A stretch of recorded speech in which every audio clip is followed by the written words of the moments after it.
Manju's foodies സെറ്റിലേക്ക് എല്ലാവർക്കും സ്വാഗതം. ഇന്ന് കാണിക്കാൻ പോകുന്നത് തികച്ചും ഡിഫറെൻ്റ് ആയിട്ടുള്ള ഒരു ഫ്രൈഡ് റൈസാണ്. കേരള സ്റ്റൈൽ ഫ്രൈഡ് റൈസാണിത്. നാട്ടിലെ കല്യാണ വീടുകളിലും അതുപോലെ റിസപ്ഷനൊക്കെ കാറ്ററിംഗുകാർ കൊണ്ടുവരുന്ന റൈസ് ഉണ്ട്. അതാണ് ഞാൻ ഇന്ന് ചെയ്യാൻ പോകുന്നത്. അപ്പോൾ നമുക്ക് ഈ ടേസ്റ്റി ആയിട്ടുള്ള റൈസ് എങ്ങനെയാണ് ഉണ്ടാക്കുക, അതിലേക്ക് എന്തൊക്കെ ഇൻഗ്രീഡിയൻസ് വേണമെന്ന് നോക്കാം. ഇതിന് വേണ്ടിയിട്ട് ഞാനിവിടെ എടുത്തിരിക്കുന്നത് ബസ്മതി റൈസാണ്. 4 കപ്പ് റൈസ് എടുത്തിട്ടുണ്ട്. നല്ലതുപോലെ കഴുകി അരമണിക്കൂർ കുതിർത്താൻ വെച്ച റൈസാണിത്. ഇനി നമുക്ക് റൈസ് ഒന്ന് വേവിച്ചെടുക്കണം. അതിന് വേണ്ടിയിട്ട് ഒരു പാൻ ചൂടാകുമ്പോൾ അതിലേക്ക് 2 ടേബിൾ സ്പൂൺ വെളിച്ചെണ്ണ ഒഴിച്ചു കൊടുക്കാം. കോക്കനട്ട് ഓയിലിന് പകരം വേണമെങ്കിൽ ഏതെങ്കിലും വെജിറ്റബിൾ ഓയിലും യൂസ് ചെയ്യാം. പക്ഷേ കോക്കനട്ട് ഓയിലാണ് ഇതിന് കൂടുതൽ ടേസ്റ്റ്.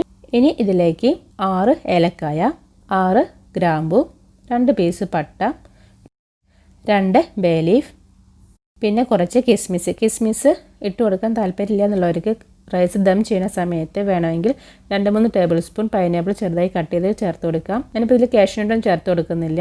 കിസ്മിസ് ചേർത്ത് കൊടുക്കുമ്പോൾ റൈസിന് പ്രത്യേക ടേസ്റ്റാണ്. കിസ്മിസ് മൂത്ത് വരുമ്പോൾ നമുക്കിതിലേക്ക് 1 ടേബിൾ സ്പൂൺ ഇഞ്ചി വെളുത്തുള്ളി ഒന്ന് നീളത്തിൽ കട്ട് ചെയ്ത് ചേർത്ത് കൊടുക്കാം. ഇതിൻ്റെ റോ സ്മെല്ല് പോകുന്ന വരെ നല്ലതായിട്ടൊന്ന് വഴറ്റി കൊടുക്കാം. അതിനുശേഷം ഇതിലേക്ക് കഴുകി വച്ചിരിക്കുന്ന റൈസ് കൂടി ചേർത്തിട്ട് 2-3 മിനിറ്റ് നേരം മീഡിയം ഫ്ലെയിമിൽ ഒന്ന് ഫ്രൈ ചെയ്തെടുക്കണം. ഇനി ഇതിലേക്ക് വേവിക്കാൻ ആവശ്യമായിട്ടുള്ള വെള്ളം ചേർത്ത് കൊടുക്കുക. 1 കപ്പ് അരിക്ക് 1.5 കപ്പ് വെള്ളം എന്ന കണക്കിലാണ് ഞാനിവിടെ ചേർത്ത് കൊടുക്കുന്നത്. ഓരോരുത്തരും യൂസ് ചെയ്യുന്ന അരിയുടെ ക്വാളിറ്റി അനുസരിച്ചിട്ട് അരിയുടെ വേവിൽ ചെറിയൊരു വ്യത്യാസം വരും. അപ്പോൾ വെള്ളം ചേർക്കുമ്പോൾ അതിനനുസരിച്ച് ഒന്ന് ശ്രദ്ധിക്കുക. ഇനി ഇതിലേക്ക് പാകത്തിന് ഉപ്പും ചേർത്തിട്ട് ഒരു 8 മിനിറ്റ് നേരം ലോ ഫ്ലെയിമിൽ ഇട്ടിട്ട് നല്ലതുപോലെ ഒന്ന് കുക്ക് ചെയ്തെടുക്കണം. അരി വല്ലാതെ വെന്തുടഞ്ഞു പോകരുത്. ഒരു 80% വേവ് മാത്രമേ നമുക്ക് ഇതിന് വേണ്ടിയിട്ട് ആവശ്യമുള്ളൂ. ഇപ്പോൾ 8 മിനിറ്റ് കഴിഞ്ഞിട്ടുണ്ട്. നമുക്ക് തുറന്ന് നോക്കാം. അരിയൊക്കെ പാകത്തിന് വെന്തിട്ടുണ്ട്. ഇനി ഫ്ലെയിം ഓഫ് ചെയ്യാം.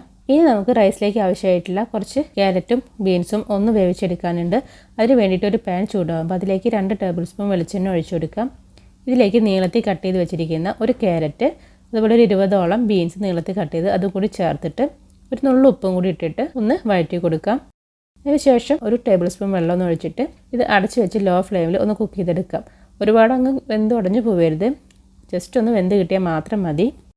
ഇപ്പോൾ ക്യാരറ്റും ബീൻസൊക്കെ പാകത്തിന് വെന്തിട്ടുണ്ട്. ഇനി നമുക്ക് ഫ്ലെയിം ഓഫ് ചെയ്യാം. ഇതിൽ നിന്ന് പകുതി ക്യാരറ്റും ബീൻസും നമുക്ക് ഒരു പാത്രത്തിലേക്ക് മാറ്റാം.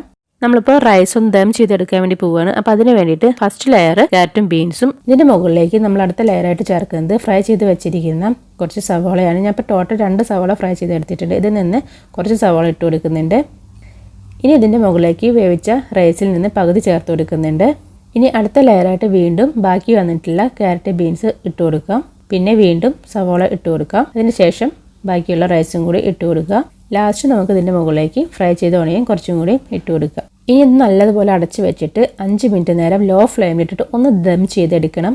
ഇപ്പോൾ 5 മിനിറ്റ് കഴിഞ്ഞിട്ടുണ്ട്. ഫ്ലെയിം ഓഫ് ചെയ്യാം. ഇനി ഇത് തുറന്ന് നോക്കാം.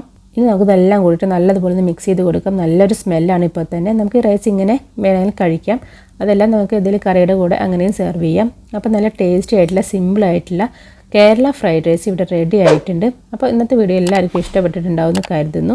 അപ്പോൾ നമുക്കിനി അടുത്ത വീഡിയോയിൽ കാണാം. അതുവരെ എല്ലാവരോടും ബൈ.